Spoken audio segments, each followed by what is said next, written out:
Herkese merhaba. Bugün Tüpraş hissesine teknik olarak yakından bakıyoruz.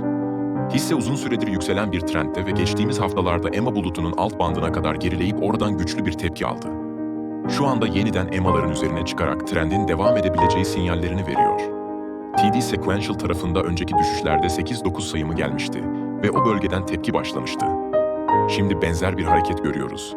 Stokastik RSI da dipten yukarı dönmüş durumda. Yani momentum yeniden alıcıların eline geçmiş görünüyor. Kısa vadede 178 ile 182 destek bölgesi önemli. Yukarıda ise 195 direnci izlenmeli. Eğer 195 yukarı kırılırsa 205 Türk Lirası ve üzeri yeni hedef olabilir. Bu video yatırım tavsiyesi değildir. Eğer analiz hoşunuza gittiyse beğenmeyi ve yeni analizlerden haberdar olmak için abone olmayı unutmayın. Bol kazançlar.